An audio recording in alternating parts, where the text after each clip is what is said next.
नमस्कार दोस्तों, आपके अपने YouTube channel Phulkar study point पर आपका स्वागत है। दोस्तों मैं आज बात करता हूँ यानी बोल सकता हूँ ट्रांसफार्मर का वैद्युत बाहुबल समीकरण। दोस्तों इससे संबंधित कुछ क्वेश्चन आते हैं, इसके साथ साथ मैं दोस्तों न्यूमेरिकल के बारे में बताऊँगा और दोस्तों इसका EMF इक्वेशन जो निकलता है किस कंडीशन से हम निकालते हैं उसके बारे में दोस्तों आज मैं चर्चा करता हूँ। तो सबसे पहले मैं बात करूँगा दोस्तों यानी इसे बोल सकता हूँ मैं दोस्तों यानी EMF इक्वेशन ऑफ ट्रांसफार्मर यानी ट्रांसफार्मर का वैद्युत बाहुबल समीकरण। अब देखना है दोस्तों ये क्या दिया हमारा ट्रांसफार्मर दिया है, ट्रांसफार्मर का जो दोस्तों प्राइमरी वाइंडिंग दी है और ये दिया है दोस्तों सेकेंडरी वाइंडिंग।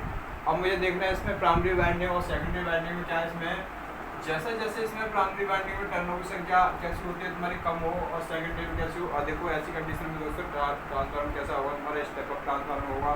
जब दोस्तों इसमें प्राइमरी वाइंडिंग में टर्नओवर की संख्या कैसी है तुम्हारी कम है और सेकेंडरी में कैसी है तुम्हारी अधिक है, इस प्रकार दोस्तों ट्रांसफार्मर होगा तुम्हारा यानी स्टेप डाउन ट्रांसफार्मर होगा। या मैं बोल सकता हूँ दोस्तों यानी जहाँ मैं सबसे पहले ट्रांसफार्मर दिया है, ट्रांसफार्मर सबसे पहले मैं क्या दे रहा हूँ, इसके अंदर क्या दे रहा हूँ, सप्लाई दे रहा हूँ। दोस्तों क्या है तुम्हारी ट्रांसफार्मर की कोर है और ये ट्रांसफार्मर की कोर है, इनमें क्या तुम्हारा एक फ्लक्स रेट हो रहा है, क्या हो रहा है दोस्तों मैक्सिमम फ्लक्स है तुम्हारा ये। अब मुझे देखना है इसमें टर्नओवर की संख्या N1 है, इसमें क्या है दोस्तों N2 है। वैसे इसमें दोस्तों प्राइमरी वाइंडिंग में क्या है तुम्हारा, इसमें EMF जो पैदा हो रहा है E1 हो रहा है, इसमें क्या हो रहा है तुम्हारा E2 हो रहा है और इसमें क्या इसमें वोल्टेज V1 है जो सप्लाई दे रहा हूँ दोस्तों, इसमें क्या तुम्हारा V2 है और इसमें दोस्तों जैसे जैसे मैं धारा I प्रभावित करता हूँ क्या होती है दोस्तों, जब बोल सकता हूँ जब ट्रांसफार्मर की प्राइमरी वाइंडिंग क्या बोल सकता हूँ जब ट्रांसफार्मर को प्राइमरी धारा या बोल सकता हूँ सप्लाई से जोड़ी जाती है तो ऐसी कंडीशन में क्या होता है दोस्तों, इसमें क्या हो जाता है AC प्रभावित हो जाता है या बोल सकते प्रत्यावर्ती धारा प्रभावित हो जाती है। इसके अंदर क्या हो जाती है प्रत्यावर्ती धारा प्रभावित हो जाती है जिससे क्या होता है कोर में AC फ्लक्स उत्पन्न हो जाता है। जैसे क्या है ये कोर है में इसमें क्या हो जाता है हमारा AC कंडीशन का क्या हो जाता है फ्लक्स पैदा हो जाता है और AC फ्लक्स पैदा होता है तो AC फ्लक्स होता है तुम्हारी सबसे पहले किसमें होगा तुम्हारा यानी AC फ्लक्स तुम्हारी सेकेंडरी वाइंडिंग से क्या करता है लिंक करता है। क्या दिया ये दिया दोस्तों प्राइमरी वाइंडिंग, ये दिया तुम्हारी सेकेंडरी वाइंडिंग। तो सबसे पहले क्या करेगा इसमें ये वाला फ्लक्स है प्राइमरी वाइंडिंग का सेकेंडरी वाइंडिंग से क्या करेगा लिंक करेगा। तो लिंक करेगा तो ऐसी कंडीशन में क्या होगा दोस्तों यानी एक पारस्परिक पीरियड क्या होगा, इसके अंदर एक पारस्परिक पीरियड या बोल सकते हैं म्यूचुअल इंडक्टेंस भी बोल सकते हैं, इसे क्या बोल सकते हैं म्यूचुअल इंडक्टेंस वाली जो कंडीशन पैदा हो जाती है क्या बोल सकते हैं, इसे अननोन पीरियड बोल सकते हैं। क्या बोल सकते हैं दोस्तों अननोन पीरियड बोल सकते हैं। ऐसी कंडीशन में क्या होता है जो E2 में क्या होता है एक EMF जनरेट हो जाता है और E2 में जो EMF जनरेट होगा और इसमें जो E1 में होगा दोस्तों वो होगा तुम्हारा सेल्फ इंडक्टेंस के कारण, किस कारण होगा दोस्तों सेल्फ इंडक्टेंस के कारण पैदा हो जाता है।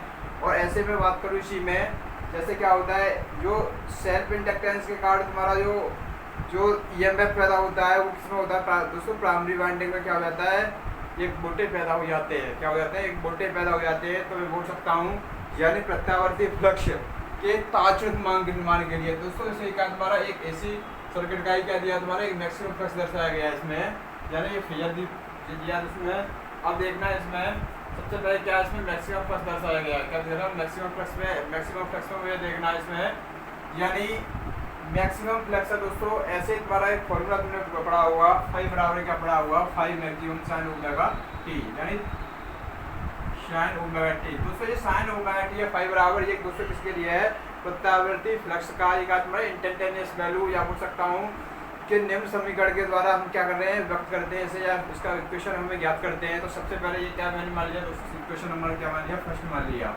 अब ऐसे ही में दोस्तों एक फॉर्मूला होता है ये तुम्हारे फाई के संबंध में होगा, ऐसे ही में ई के संबंध में बात करें तो ई बराबर क्या बन जाएगा दोस्तों यानी ई मैक्सिमम साइन ओमेगा टी, क्या होगा ई मैक्सिमम साइन ओमेगा टी। अब दोस्तों ये हो गया तुम्हारे इक्वेशन नंबर क्या होगा दोस्तों सेकंड होगा। अब ऐसी कंडीशन में दोस्तों पढ़ा होगा आपने यानी फैराडे के वैद्युत चुंबकीय पीरियड के नियमानुसार यानी ऐसी कंडीशन में हमें फैराडे के वैद्युत चुंबकीय पीरियड के नियमानुसार दोस्तों क्या होता है E इक्वल टू क्या होता है माइनस के n d∅ क्या होता है dt होता है।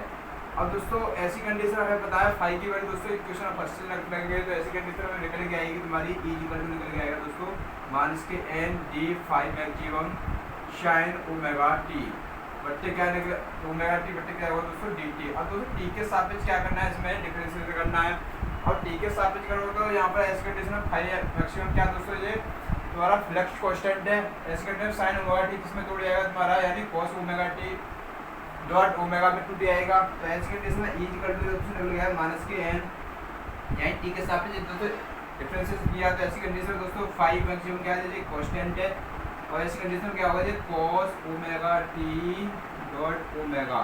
इसमें दोस्तों क्या हुआ, इसका डिफरेंशिएशन निकाल लिया।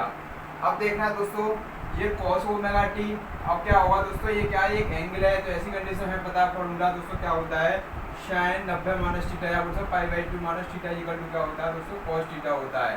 क्या होता है दोस्तों, cos थीटा होता है। अब दोस्तों ये cos थीटा होता है, ये होता है तुम्हारा ऐसी कंडीशन में यदि मैं इसमें इसका भाग इसमें अंदर दे दूँ, ऐसी कंडीशन में से या विपरीत करना चाहूँ तो माइनस से माइनस करना चाहूँ तो ऐसी कंडीशन में क्या निकलेगा दोस्तों, इसका रिजल्ट यानी sin theta minus pi by 2, ये दोस्तों किसमें निकलेगा, तुम्हारा sin में निकलेगा तुम्हारा cos। ऐसी कंडीशन में रख सकता हूँ, इस कंडीशन में चेंज कर सकता हूँ इसे, तो ई बराबर दोस्तों निकलेगा माइनस के एन पाई मैक्सिमम क्या निकलेगा दोस्तों, यहाँ पर निकलेगा sin, यानी यहाँ पर हो गया तुम्हारा 5 maximum omega sin theta minus pi by 2। क्या बोल सकता हूँ, थीटा दोस्तों क्या इसमें आएंगे ओमेगा टी, क्या दोस्तों omega T minus pi by 2 में चेंज कर दिया।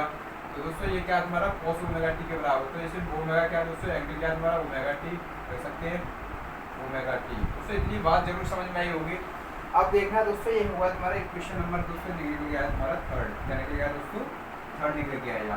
अब मुझे देखना है इसमें इक्वेशन क्या करना, सेकंड और थर्ड से क्या करनी है, तुलना करनी है। अब मुझे देखना है, या मैं बोल सकता हूँ, अब मैं इसमें देखता हूँ यानी इक्वेशन नंबर सेकंड, क्या दोस्तों इक्वेशन सेकंड व थर्ड से तुलना करने पर, थर्ड से तुलना करने पर।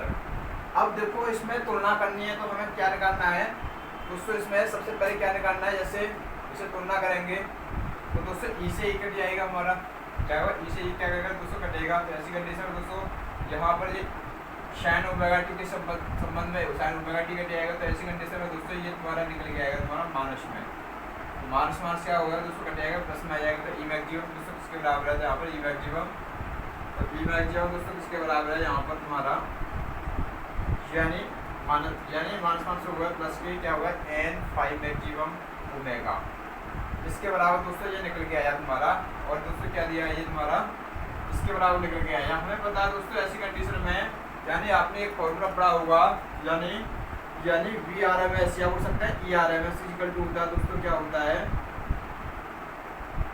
यानी 5 मैक्सिमम बटे क्या होता है √2, क्या होता है √2। ऐसी कंडीशन दोस्तों 5 मैक्सिमम वैल्यू निकलेगी तुम्हारी ई आर एम एस बड़ा क्या निकलेगी तुम्हारे √2। ऐसी कंडीशन में रख सकता हूँ इसमें, यानी ये वैल्यू निकलेगी तुम्हारी ई मैक्सिमम की वैल्यू दोस्तों क्या निकल गई तुम्हारी, यानी 5 ई मैक्सिमम की वैल्यू दोस्तों निकल गई तुम्हारी, यानी E R M S √2 equal to N 5 maximum dot omega. दोस्तों ओमेगा इक्वल टू होता है तुम्हारा 2 पाई है, रख सकते हैं दोस्तों इसमें।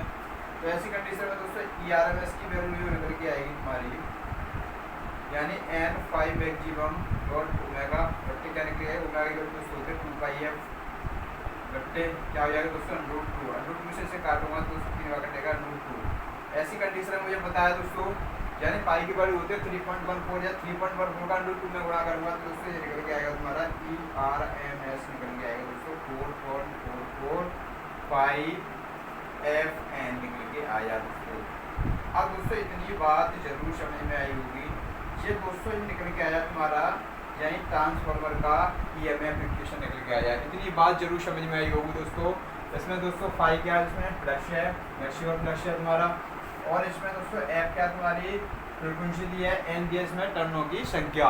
ऐसी कंडीशन में दोस्तों हम क्या निकाल सकते हैं दोस्तों, यानी वर्गमूल मूल के मानों में दोस्तों क्या निकल आया तुम्हारा ट्रांसफार्मर का विद्युत वाहक बल समीकरण निकल आया। ऐसी कंडीशन हम निकाल सकते हैं। और भी दोस्तों इसके अंतर्गत जैसे मैं बात करूँ इसी में, ये दोस्तों ये क्वेश्चन निकला।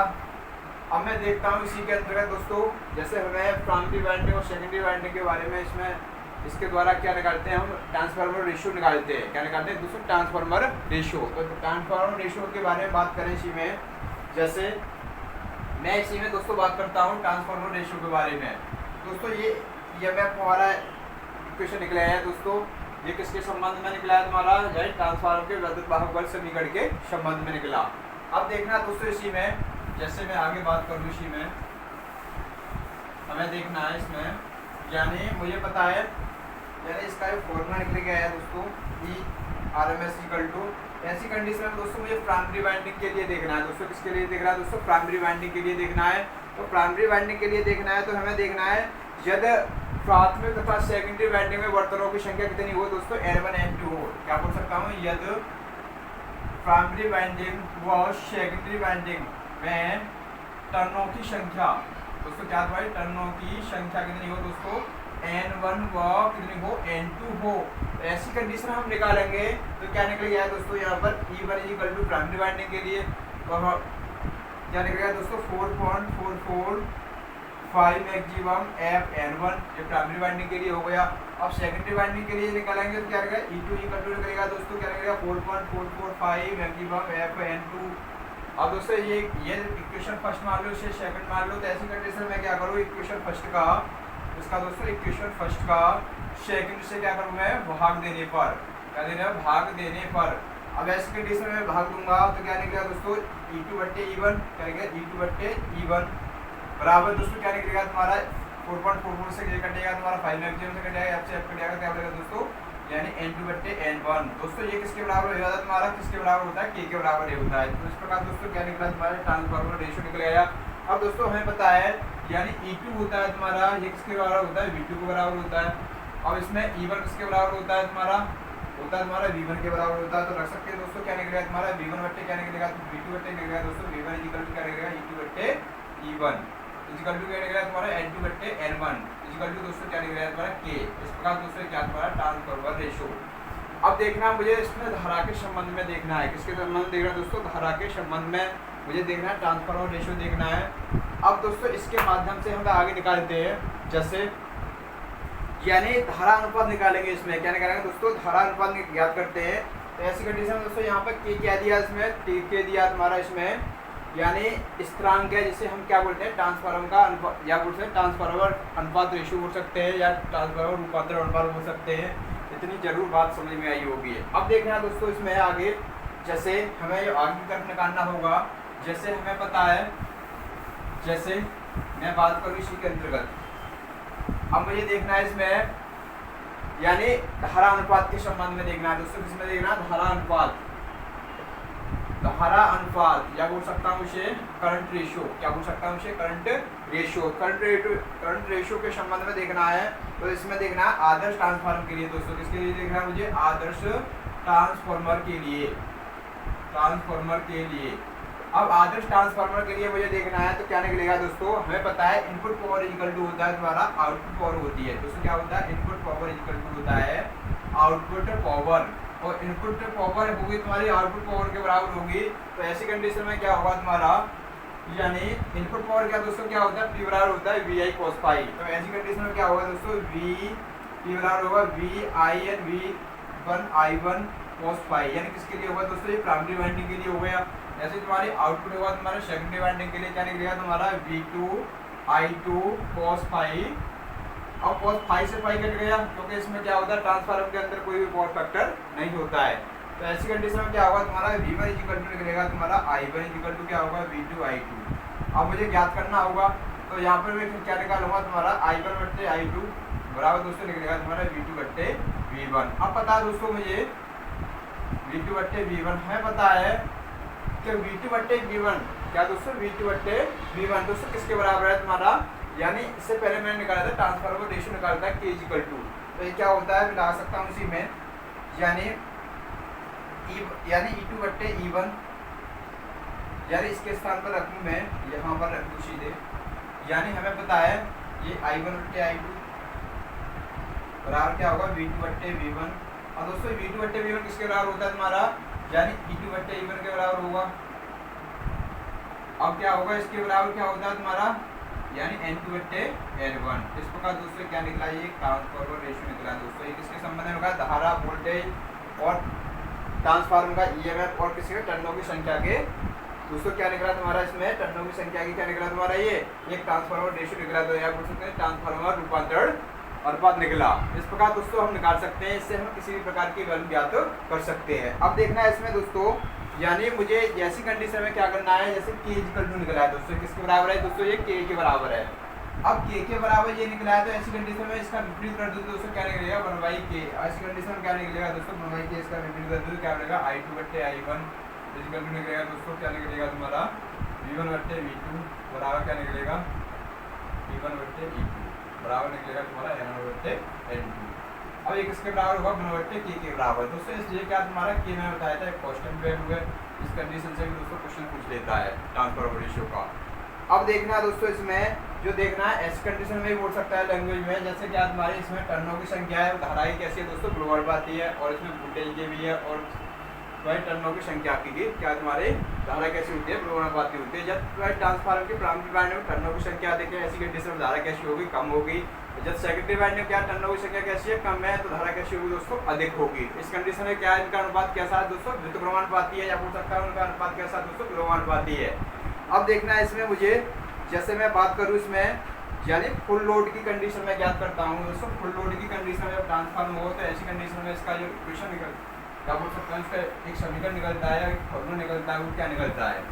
अब देखना मुझे इसमें यानी फुल लोड, या बोल सकता हूँ इसे फुल लोड पर ट्रांसफार्मर हो, क्या हो तुम्हारा फुल लोड पर। अब दोस्तों फुल लोड पर इसमें क्या होता है दोस्तों, एक होता है I1 इक्वल टू क्या होता है, इसी से निकल जाएगा दोस्तों V बराबर क्या होता है, P बराबर क्या होता है V1/I1 होता है। ऐसी कंडीशन दोस्तों ट्रांसफार्मर की जो पावर ली जाती है दोस्तों, जैसे इसकी जो आउटपुट खर्च होता है वो हमारा मेगावाट में लिया जाता है, तो लिया जाता है मेगावाट में। ऐसी कंडीशन में ऐसे हम रख सकते हैं, जैसे P है तुम्हारी जो पावर है दोस्तों क्या होगी तुम्हारी मेगावाट में होगी। मेगावाट के लिए क्या होता है तुम्हारा मेगावाट से सॉल्यूशन करेंगे दोस्तों, क्या आएगा तुम्हारा 100 kVA में हम इसे क्या कर सकते हैं कन्वर्ट कर सकते हैं। 100 मेगावाट होता है दोस्तों 100 kVA के बराबर होता है। अब मैं रखता हूँ इसमें यानी I इक्वल टू मैं ज्ञात करूँगा, तो I बराबर क्या होगा P/T क्या बनेगा V1। ऐसी कंडीशन में क्या होगा तुम्हारा 100 kVA इंटू क्या लिखा है बोल सकता हूँ मैं इसमें सीधे बोल सकता हूँ, जैसे 100 नहीं दोस्तों 1000 kVA के बराबर होगा, किसके बराबर होगा 1000 kVA। तो दोस्तों क्या होगा 1000 इंटू क्या होगा kVA इंटू क्या होगा V1। इस प्रकार दोस्तों क्या निकाल सकते हैं हम प्राइमरी, क्या बोल सकता हूँ तुम्हारी इसमें I1 करंट ज्ञात कर सकते हैं फुल लोड कंडीशन में। अब ऐसे तुम्हारी फुल लोड कंडीशन में I2 करंट ज्ञात करनी हो तो I2 इक्वल टू बनेगा तुम्हारा 1000 इंटू क्या होगा kVA, Y कितना होगा तुम्हारा V2। इस प्रकार दोस्तों हम निकाल सकते हैं। ये दोस्तों इतनी बात जरूर समझ में आई होगी। अब मुझे देखना है इसी के अंतर्गत जैसे क्या होता है ट्रांसफार्मर क्या होती है प्राइमरी वाइंडिंग, मैंने बताया था ट्रांसफार्मर क्या होती है प्राइमरी वाइंडिंग तथा क्या होती है सेकेंडरी वाइंडिंग क्या होती है, धाराएं होती है क्रमशः क्या होती है बर्तनों की संख्या कैसी होती है दोस्तों विलोमानुपाती होती है। अब दोस्तों नोड पॉइंट में जैसे बनता है इसमें, जैसे नोड पॉइंट में बनता है तुम्हारा जैसे ट्रांसफार्मर है हमारा क्या दोस्तों ट्रांसफार्मर, और ट्रांसफार्मर का जो दोस्तों क्या होता है पावर फैक्टर होता है वो सदैव क्या होता है दोस्तों जो तुम्हारे उसके आउटपुट या आउटपुट के रूप में जो हमें प्राप्त होता है जैसे kWh या HP के रूप में, या हम जितनी भी मशीनें यूज कर रहे हैं जो आउटपुट के रूप में कई आउटपुट शक्ति के द्वारा जो मशीनें चलाई जा रही हैं वो दोस्तों जितनी मशीनें हैं वो करती हैं पावर फैक्टर पर डिपेंड करती हैं, लेकिन ट्रांसफार्मर पावर फैक्टर पर कार्य नहीं करता है। अब दोस्तों इसमें नोट पॉइंट में ले सकते हैं जैसे ट्रांसफार्मर का पावर फैक्टर सदैव उस पर लगी मशीनों के लोड पर निर्भर करता है, यानी ट्रांसफार्मर का पावर फैक्टर EF ट्रांसफार्मर पर लगी मशीनों पर निर्भर करता है। किस पर करता है दोस्तों मशीनों पर निर्भर करता है। इतनी बात समझ में आई होगी। अब देखना है इसमें ट्रांसफार्मर पर लगी मशीनें क्या होती है दोस्तों मोटर हो तुम्हारी, और भी तुम्हारे जैसे तुम्हारी बड़ी बड़ी मोटर होती है इंडक्शन मोटर होती हैं वो क्या होती हैं या इंस्ट्रूमेंट के लिए भी लगाए जाते हैं तुम्हारे, वो सब किस पर डिपेंड करते हैं तुम्हारे आउटपुट पावर पर डिपेंड करते हैं या उस पर ट्रांसफार्मर के पावर फैक्टर के रूप में वो कार्य करते हैं। अब इसलिए क्या होता है ट्रांसफार्मर की रेटिंग होती है दोस्तों किसमें ली जाती है तुम्हारे kVA में, तो ट्रांसफार्मर की रेटिंग होता है दोस्तों यानी रेटिंग ली जाती है kVA में ली जाती है दोस्तों, kVA में ली जाती है। इतनी बात समझ में आई होगी। इस प्रकार दोस्तों मैंने ये क्वेश्चन इतने भी बताए तुम्हें, ये तुम्हारे एग्जाम की दृष्टि से इंपोर्टेंट बनते हैं। नेक्स्ट वीडियो में मिलेंगे दोस्तों, इस पर न्यूमेरिकल आधार पर बात करूँगा, जितने भी न्यूमेरिकल होंगे न्यूमेरिकल के बारे में बात करूँगा, जैसे तुम्हारे ट्रांसफार्मर के प्रतिभाग पर से निकट का ट्रांसफार्मर के रेशियो पर आधार पर न्यूमेरिकल होंगे। थैंक यू दोस्तों, नेक्स्ट वीडियो मिलते हैं। जय हिंद।